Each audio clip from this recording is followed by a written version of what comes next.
एक्सनजों रायलायदोंमोन गोरोबनोसै joint एक्सनानो गोरोबा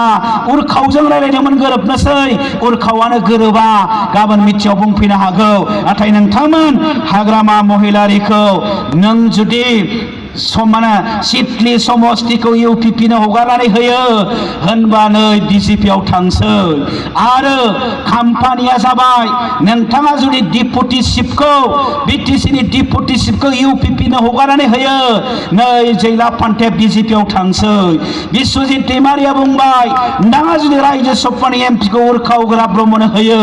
नै जैला फान्थे BJP आव थांसै थ्रेटेनिं होनायखौ गिनानै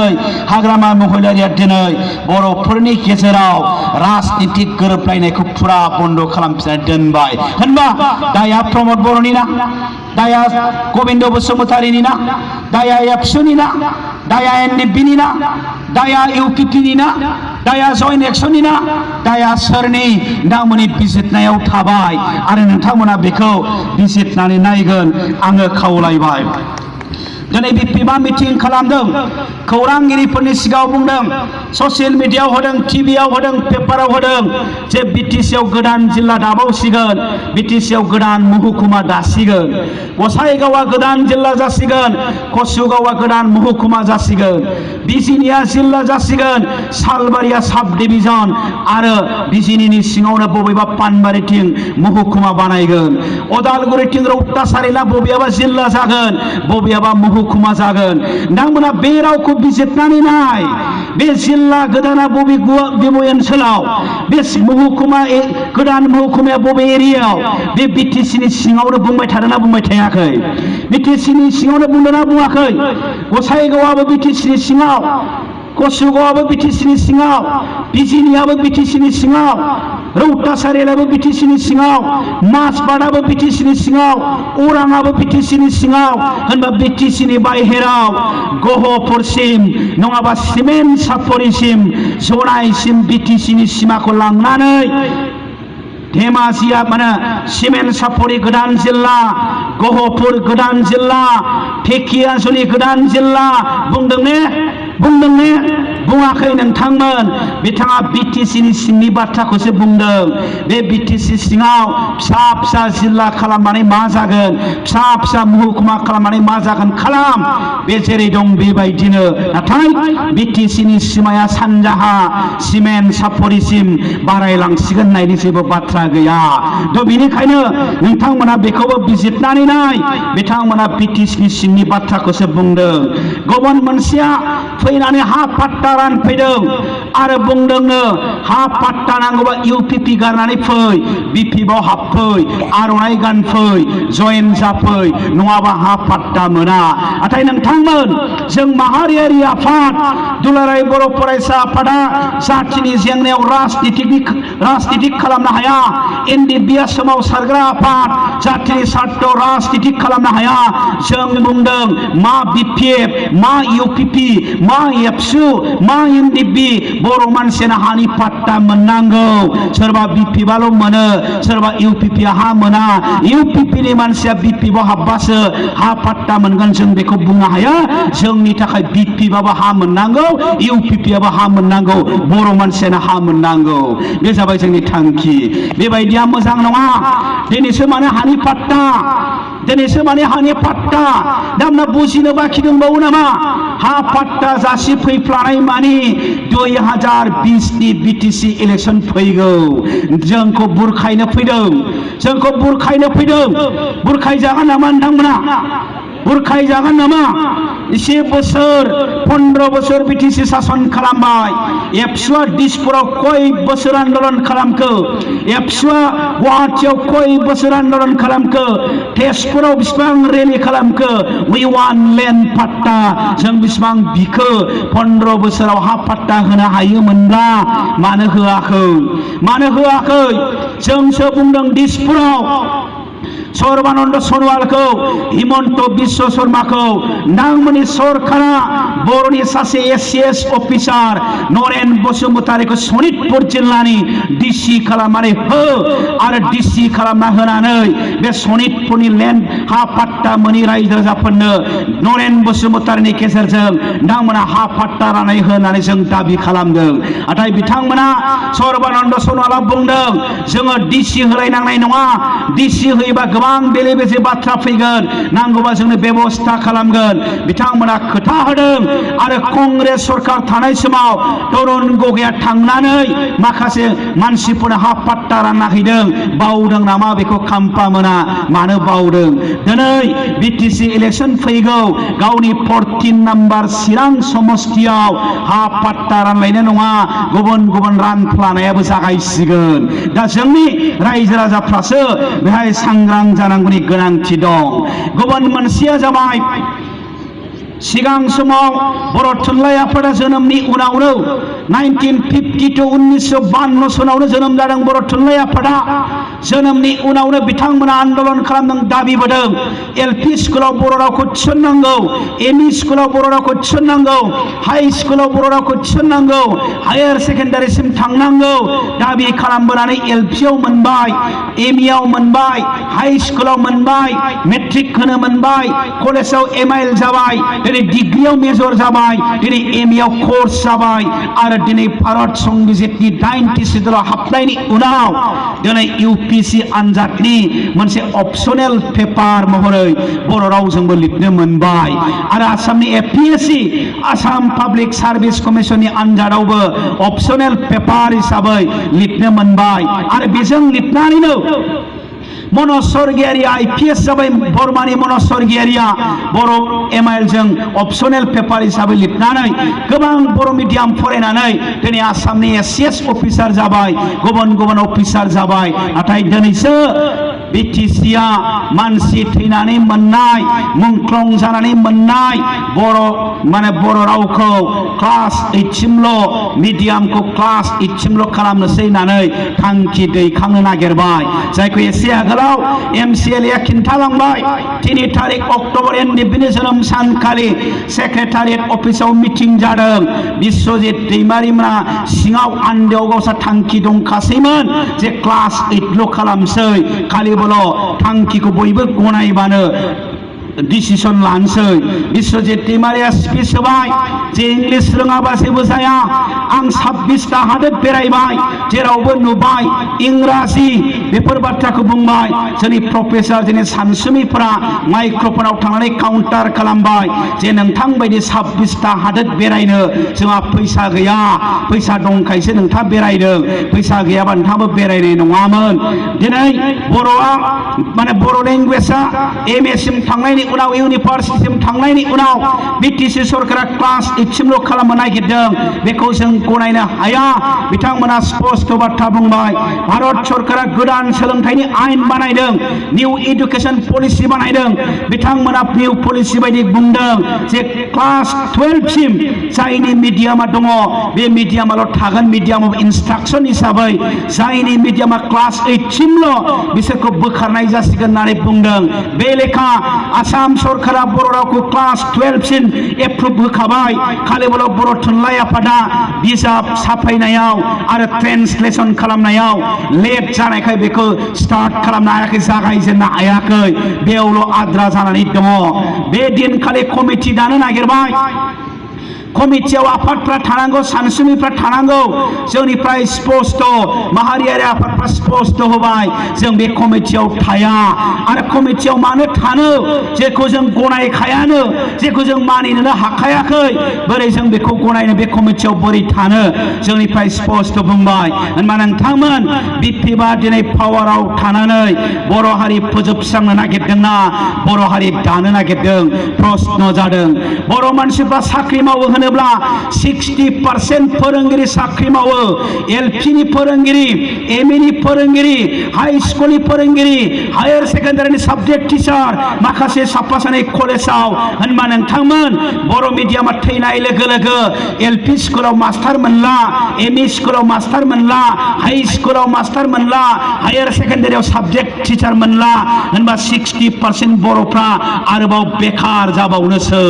आरो क्लास 8 सिमल' बर' मिडियामखौ खालामनाय लोगो लोगोनो गार्जेनफोरा सानसिगोन 8 सिमखौलाय आं मानो फोरोंबावनो गैयाथाय गैया आं इंलिसावनो हरखानोसै होनबा बयनिबो 100% बर'नि न'खराव जुदि गाबोन बाबा माने आफानि जायगायाव पापा जुदि जायो आइनि जायगायाव जुदि मामि जायो ओंखामनि जायगायाव राइस जुदि जायो ओंख्रिनि जायगायाव जुदि खारि जायो होनबा नोंनि सिलहायाव न'खराव बर' मिडियामा थैजेननोसै होनबा जोंनि आइडेन्टिटि सिनायथिया गोमालांनोसै दा एसे आगोलाव बुंनाय बायदि 10% बर'फ्रा इंलिश मिडियाम फोरोङो गोबां खारनाव आहा बिनि बादा होनांगौ जेबो बाथ्रा गैया अपोज खालामनांगौनि बाथ्रा गैया दा बाथ्राया जादों 10% बर'फ्रा जे गार्जेनफ्रा गावनि फिसाफोरखौ इंलिश मिडियामाव फोरोंदों होनबा बे 10% बर' लाइमोनफ्रा सेंग्रा सिख्लाफ्रा दिनै IAS जाजोबनांसिगौमोन IPS जाजोबनांसिगौमोन अफिसार जाजोबनांसिगौमोन प्रफेसार जाजोबनांसिगौमोन इन्जिनियार डक्टर जाजोबनांसिगौमोन नाथाय जायाखै होनबा इंलिसजोंबो जाया बे फोरमान बर' मिडियामजों फरायनानैबो सन्जीब मुसाहारि IPS दहाय बुंबाय नरेन बसुमतारी आसामनि अफिसार रन्जित शेखरा असमिया मिडियाम फरायनाय हरिशंकर ब्रह्मआ असमिया मिडियाम फरायनाय सिगांनि गोबां बर' सेंग्रा सिख्लाफ्रा बर' मिडियाम फरायनानै आसामनि अफिसार जानानै दं उकिल जानानै दं इन्जिनियार जानानै दं डक्टर जानानै दं मायालाय हेंथा खालामदों होनबा थ' बेनिखायनो बिपिबा दिनै बर' रावखौ बुथारनो नागिरदों फोथैनो नागिरदों बेनिखायनो जों बिपिएफखौ सोंखारियो बियो भुल थांखि नोंथांमोननि जों बिथांमोनखौ बुंनो लुबैयो ओंखायनो रायजो राजा नोंथांमोन बे बिथिङावबो नोंथांमोना जाहाथे सांग्रां जायो दा आं बुंनो नागिरदों जों मानो बड'लेण्ड बिदों मानो बड'लेण्ड बिदोंनि बाथ्राखौ गोबां समाव बुंबोबाय जोंनि दैदेनगिरिफ्रा राजा लामायावबो बुंबाय जोंनि दैदेनगिरिफ्रा रेल लामा होबथानायाव बुंबाय जोंनि दैदेनगिरिफ्रा धरना होनायाव बुंबाय जोंनि दैदेनगिरिफ्रा गोबां गेवलां मेलफोराव बाथ्रा बुंबाय मास गेदारिंफोराव बाथ्रा बुंबाय फिन खेबसेबाव नोंथांमोनखौ बुजायनायनि गोनांथि गैया जोंनो मानो बड'लेण्ड नांगौ बे बड'लेण्डखौ नांगौखौ मोनदांनानैनो 1967 निफ्राय पिटिसिआ उदियासल होननानै बिजेनदों 20 बोसोरनि उनाव 1986-87 निफ्राय एबसुआ बड'लेण्ड नाम दोननानै बिदों 1986 नि 3 अक्ट'बरनिफ्राय एनडिपिआ बड'लेण्ड मुं दोननानै बिबोदों फैयै फैयै दिनै नायबोयोबा 50 बोसोरनि बारफैबाय 50 बोसोरनि बारनायनि उनाव बर'फ्रा दिनै बिटिसिल' मोनदों फुरा आबुं बड'लेण्ड मोननो हायाखै बेनिखायनो नोंथांमोन आन्दलननि हिस्ट्रिखौ नायोबा बिटिसिनि समाव थैबाय एबसुनि समाव थैबाय एनडिपिनि आन्दलनाव थैबाय बिएलटिनि आन्दलनाव थैबाय दिनैबो थैदों साफा सानै थैगासिनो दङ बड'लेण्डनि मुङाव बे मुंख्लंफोरनि सिमां मुंख्लंफोरनि आद्रा हाबाफारिखौ बा जोंनि सोमावसारनाय बड'लेण्डनि दाबिखौ जोबथा महर होनायनि सम जाबाय फिनिशिं होनायनि सम जाबाय जोंहाबो लेखा फोरोंनांसिगौ जोंहाबो आबाद मावनांसिगौ जोंहाबो संसार जानांसिगौ माइ गायनांसिगौ साख्रि मावनांसिगौ जोंहाबो न'खरनि खामानि मावनांसिगौ खिन्थु गाबोनबो आन्दलन समफोरबो आन्दलन गाबोनबो रेल लामा होबथानाय समफोरबो राजा लामा होबथानाय आन्दलन आन्दलन आन्दलन जायोबा जोंनि रायजो राजा नोंथांमोना माब्ला आबाद मावनो माब्ला न'खरनि खामानि मावनो माब्ला गथ'फोरखौ लेखा फोरोंनो माब्ला जोंनि सेंग्रा सिख्लाफ्रा लेखा फरायनो बेनिखायनो बे सोमावसारनायखौ फिनिशिं होनायनि सम जाबाय आरो दिनै आसामनिफ्राय जों मानो गावनांगौ जोंनो मानो गमामा बड'लेण्ड नांमारगौ बे बाथ्राफोरखौ जुदि जों बुङो असमिया सासे Pandit Adin पेपारनि chief editor Adit फुकना बोसोरनै आगोल क'क्राझारनि एबसुनि गल्डेन जुबिलियाव फैनानै बुंलांदों जे बर'फोरखौ नेवसिनाय जादों गादबबोनाय जादों राजनितिक भाबै गुबुन गुबुन बिथिङै गादबनानै दोननाय जादों बेनिखायनो उपेन्द्रनाथ ब्रह्मआ आन्दलन खालामदों एनडिपि आन्दलन खालामनो गोनां जादों होननानै गावनो बुंलांदों 1958 बर'नि बागुरुम्बा मोसानाया क'क्राझार पाटारमारिनि बागुरुम्बा मोसानाया दिल्लीनि रिपाब्लिक डे गणतन्त्र दिवस फालिनायाव मोसाहैदोंमोन आरो बे मोसानायाव फार्स्ट प्राइज मोनबोदोंमोन आरो बे दिनखालि कानाडानि सासे आलासि दंफैयोमोन बिथाङा नुलांदोंनो अदिप फुकना खिन्थादों आरो बे कानाडानि आलासिया न'आव सौहैनायनि उनाव भारत सरकारनिसिम लिरहरदोंनो जे नोंथांमोननि हादोराव थांनानै आङो जोबोद मोजां मोनसे मोसानाय नुबोदों बे मोसानायखौ जोंनि हादोराव दैथायहरनांगौ भारत सरकारा मिथिगौ बे मोसानाया आसामनि मोसानाय आसाम सरकारखौ बुंहरबाय जे नोंथांमोननि मोजां मोसानाय बागुरुम्बा मोसानायखौ कानाडा हादोराव थिनहरनांगौ बै समनि एजिपि सरकार प्रफुल्ल महन्त सरकारा नाथाय बागुरुम्बा मोसानायखौ हरालाबानो गावसिनि बिहु मोसानायखौ कानाडायाव दैथायहरदों होनबा दिनै जोंनि हारिमुआ बहा थांनो जोंनि हारिमुआ बहा जौगानो इन्टारनेशनेल लेभेलाव जोंनि हारिमुआ गोसारनायनि खाबु मोनदोंमोन बे खाबुखौ आसाम सरकारा होनो गोसो गैया बेयावनो जों बुजिबाय जोंखौ माबायदि गादबनानै दोनो शोभा ब्रह्मखौ जों बयबो मिथिगौ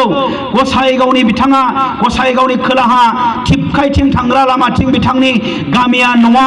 शोभा ब्रह्मआ केलकातानि शान्तिनिकेतननिफ्राय मास्टार अफ फाइन आर्ट्स फरायना फैनानै सिगां फार्स्ट आसामाव गुवाहाटीयाव आर्ट कलेज खुलिफैदों भेन्सार कलेज बेथनबो मोना बेयावनो लेलाय फोरोंनानै बिथाङा उनाव बिनि प्रिन्सिपाल जानानै थैलांदों केलकातानि सासे लिरगिरिया लिरदों शोभा ब्रह्मखौ गिलु बालु समायना भयंकर सुन्दरी बिनि सावगारि आखिनाय बिनि महर दाननाय जोबोद समायना होनबा आसामनिनो सासे बुद्धिजीबी हमेन बरग'या बुंफिनदों आरो बेखौ ट्रेन्सलेट खालामदों बे आर्टिकेलखौ असमिया रावाव जे बेंगलि मानसियासो बाङालि मानसियासो दिनै आसामनि शोभा ब्रह्मखौ सिनायनो हायो शोभा ब्रह्मखौ मान होनो रोङो होनबा दिनै आसामनि केलकातानि मानसिफ्रासो सन्मान होनो रोङो नाथाय दिनै आसामनि मानसिफ्रा असमिया मानसिफ्रा शोभा ब्रह्मखौ सन्मान होनो रोङाखसै बिथाङा बुंदों जों गोबां खेब लाइजाम हरबाय बिथांनो पद्मश्री बान्था होनांगौ होननानै सानसेखालि बिजिजों रायलायहैबायनो हमेन बरग'या बिजिया बुंबायनो आमी बर' हওয়ার কারণে আমাক नासाय जों बर' जानायनि थाखाय नोंथांमोना जोंखौ नाया होनबा हमेन बरग'या सानबाय नंमारगौ होनबा दिनै शोभा ब्रह्मखौबो नेवसिलांबाय दा बेनिखायनो जोंखौ गादबनानै दोननाया दिनैबो आसाम सरकारनिया असमिया मानसिफोरनिया दिनैबो जोबाखै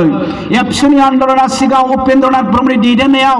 हाथियारनि आन्दलन जायाखैमोन हिंसानि आन्दलन जायाखैमोन गणतन्त्रनि आन्दलन जादोंमोन नाथाय गणतन्त्र आन्दलन खालामग्रा सोमावसारग्रा मानसिफोरखौबो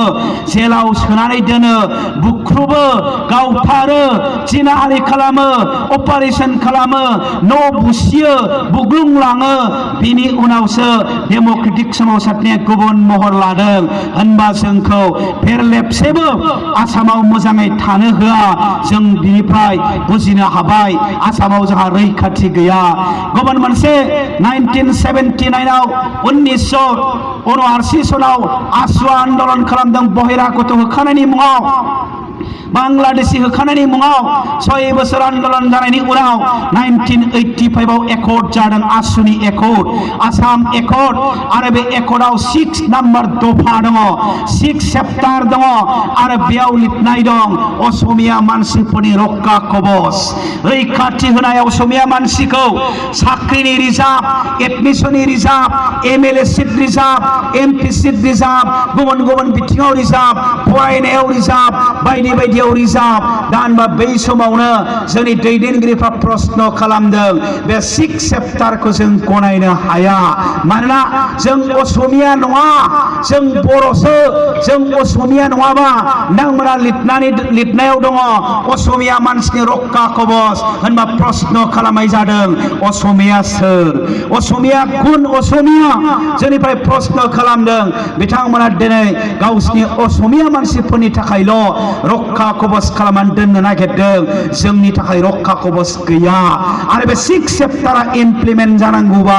जोंनि थाखाय जोबोद खहा गोनां बेनिखायनो जोङो बे आसामाव जेबो रैखा गैया ब्रह्मपुत्र बुरलुंबुथुरनि साहा संकसनिफ्राय सदिया गोलाव ओनसोल बर'फोर रायजो जानाय बे ओनसोलखौ जोंनो बड'लेण्ड नांगौ होननानै आन्दोलन जाबोदों। बेयो जाबाय जोंनि आन्दोलन। दा बेखौ बोरै मोननो? बे बड'लेण्डखौ बोरै मोननो? बड'लेण्ड मोननायनि फर्मुलाया मोनथाम। बड'लेण्ड मोननायनि फर्मुलाया मोनथाम। एक नाम्बारा जाबाय आन्दोलन, गणतान्त्रिक आन्दोलन। दुई नाम्बारा जाबाय हाथियारनि आन्दोलन। तिनि नाम्बारा जाबाय राजनितिकनि आन्दोलन। हाथियारनि आन्दोलनखौ सासपेन्ड खालामबाय, सिज फायाराव दंथ'यो, दोनथ'नाय जाबाय। दा मोननै आन्दोलन जादों बर'फोरनि गेजेराव। एक नाम्बार आन्दोलन माने डेम'क्रेटिक आन्दोलन, दुई नाम्बार आन्दोलन राजनितिकनि आन्दोलन। डेम'क्रेटिक आन्दोलना जाबाय दिल्लीयाव धरना होदों, दिल्लीयाव रेलि खालामदों, दिल्लीयाव सेमिनार खालामदों, भारत सरकारनो खोनासंहोदों। उइ वान्ट बड'लेण्ड, नो बड'लेण्ड नो रेस। बड'लेण्ड मोनाबा जों जिरायनो हाया। बड'लेण्डआ जोंनि जोनोमनि मोन्थाय, जों बड'लेण्डआ जोंनि थांना थानायनि मोन्थाय। बड'लेण्डखौ जोंनो नांगौ। बे बाथ्राखौ भारत सरकारनो खोनासंहोनो दिल्लीयाव धरना होदों, दिल्लीयाव रेलि खालामदों, दिल्लीयाव सेमिनार खालामदों। आरो भारत सरकारखौ प्रेसार होनो, नारसिननो, थाबैनो बड'लेण्ड जेंनाखौ सुस्रांनांगौ होननानै दाबि खालामनो जों रेल लाइन ब्लकेट खालामदों, नेशनेल हाइवेखौ ब्लकेट खालामदों। आरो जोंनो जे बड'लेण्ड नांगौ बेखौ दिन्थिनो जों मास गेदारिं खालामदों। बेयो जाबाय जोंनि डेम'क्रेटिक आन्दोलन। बे डेम'क्रेटिक आन्दोलना, जोंनि बे आन्दोलना प्रमद बर'नि आन्दोलन नङा, एबसुनि आन्दोलन नङा। बे आन्दोलना गबिन्द बसुमतारीनि आन्दोलन नङा, एबसुनि माने एनडिपिनि आन्दोलन नङा। बे आन्दोलना इउपिपिनि, बे आन्दोलना उरखावगोरानि आन्दोलन नङा। बे आन्दोलना peoples joint action committee for Bodoland मुभमेन्टनि आन्दोलन नङा। बे आन्दोलना रायजो राजाफोरनि आन्दोलन। बे आन्दोलना रायजो राजाफोरनि आन्दोलन। पिटिसिनि समावबो रायजो राजाफ्रानो आन्दोलन खालामदों, एबसुनि समावबो रायजो राजाफ्रानो आन्दोलन खालामदों, एनडिपिनि समावबो रायजो राजाफोर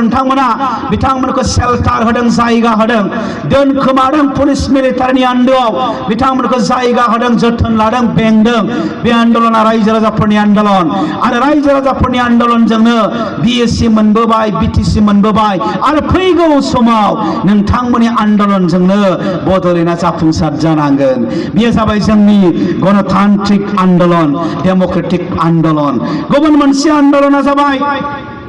राजनीतिकनि आन्दोलन। भारतखौ दैदेनग्रा, भारतखौ दैदेननायनि पलिसि बानायग्रा भारतनि पार्लियामेन्ट, बे भारतनि पार्लियामेन्टआव 545 जन एमपि थायो। बे 545 जन एमपिफोरनि सिगाङाव बर'फोरनि गांनायखौ, बर'फोरनि उखैनायखौ, बर'फोरनि लुबैनायखौ, बर'फोरनो बड'लेण्ड नांगौखौ फोरमायनांगौनि गोनांथि दङ। दा जों साधारन मानसिफ्रा बे पार्लियामेन्ट हाउसाव थांनानै 545 जन एमपिफोरनि सिगाङाव फोरमायहैनो हाया। एमपि जायोब्लासो हायो। थ' बेनिखायनो जोङो एमपि इलेक्सनाव बाहागो लादों। एनडिपिआ, एबसुआ, इउपिपिआ आरो जयेन्ट एक्सना बड'लेण्ड बिग्रा एमपि थिनहरनांगौनि थाखायसो। बेबो जोंनि आन्दोलननि मोनसे बाहागो। दिसपुरनि एसेम्ब्लियाव 126 जन एमएलए थायो। 126 जन एमएलएफोरनि सिगाङाव जोंनि गांनायखौ, जोंनि उखैनायखौ, जोंनि लुबैनायखौ बुंनांगौनि थाखाय एमएलए थिनहरनांगौ जायो। जों साधारन मानसिफ्रा थांनानै बाथ्रा बुंहैनो हाया। बेनिखायनो जों एबसुआ, एनडिपिआ, इउपिपिआ, जयेन्ट एक्सना माने एमएलए इलेक्सनावबो जों बाहागो लादों, खालि बड'लेण्डनि थाखायनो। बेनिखायनो नोंथांमोन राजनितिकआव बाहागो लानायाबो, एमपि एमएलए इलेक्सनाव बाहागो लानायाबो जोंनि बड'लेण्ड मोननो सोमावसारनायनि मोनसे बाहागो। बेनिखायनो नोंथांमोन बे मोननैबो सोमावसारनायाव नोंथांमोना गोसोजों, गोरबोजों, देहाजों, मोदोमजों माने बाहागो लानांगोन, बाहागो लाबोदों आरो मदद खालामनांगोन। गणतान्त्रिक आन्दोलनावबो आरो राजखान्थिनि आन्दोलनावबो नोंथांमोना मदद खालामनांगोन। दिनै बड'लेण्डआ मोनमारो होननानै जों फोथायो, बड'लेण्डआ जामारगोन होननानै जों फोथायो। बिजेपि सरकारा आरोबाव भारतआव गभर्नमेन्ट दाफिनबाय। गभर्नमेन्ट दाफिननाय लोगो लोगोनो अमित शाहआ हम मिनिस्टार जाबाय, नखर मन्त्रि जाबाय आरो नरेन्द्र मदिया प्राइम मिनिस्टार जाफिनबाय। राजनाथ अमित शाहआ हम मिनिस्टार जानायनि उनावनो जम्मु काश्मीरखौ बुखावनानै मोननै इउनियन टेरिटरि बानायनानै होबाय, लादाख आरो काश्मीर। गोसो जायोबानो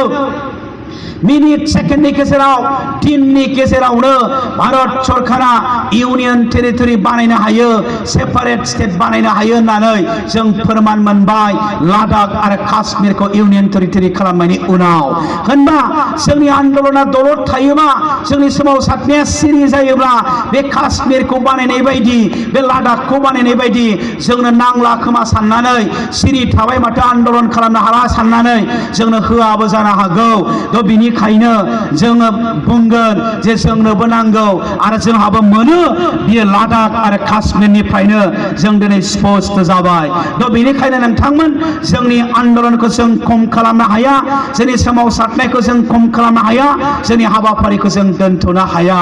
सोमावसारनायनि फिथाइ बायदियैनो नोंथांमोन जों बयबो आन्दोलन खालामनायनि फिथाइ बायदियैनो जोंनि दैदेनगिरिफ्रा प्रमद बर'मोना गबिन्द बसुमतारी मोना इउजि ब्रह्ममोना दिनै भारतनि मन्थ्रिफोरजों आरो भारतनि अफिसारफोरजों दिल्लीयाव थांनानै सावरायगासिनो दङ जों बिनायखौ फुरा होनो हाया भारत सरकार जासिनायखौ जों आजावनो हाया बबेखौबा आजावनो हायो जोंनि बुंनायखौ बबेखौबा होनो हायो बबेखौबा होनो हाया दाजाब दानख' कमिसन गोरोबलायोब्ला भारत सरकारा बुंदों आरो जोंनि दैदेनगिरिफोरनि सिगाङाव फोरमायदों फैगौ बिटिसि इलेक्सननि आगोल माबा मोनसे सलुसनाव फैनांसिगोन फैनाया गाहामसै बेबायदि बाथ्रा जानानै दङ नोंथांमोन दा जों नेथ'नि बै समखौ दसे उनाव जोंनि एनडिपिनि दैदेनगिरिफ्रा बुंगोन मा पर्यायाव दं बेखायनो गोसो बायनायनि जेबो बाथ्रा गैया थिरेना जिखि बुंफैया मानो सोरबा सुग्रेवा जिखि बुंफैया मानो सोरबा नायस्राङा जिखि बुंफैया मानो सोरबा थिरेन गटिनो एनडिपिनि लिडारफ्रा जिखि बुंफैया मानो बिपिएफनि बिबानगिरिफ्रा जिखि बुंफैया मानो जोंहा बेवहाय गोजावनांगौनि गोनो गोथो जानांगौ गैया दाखालैसिम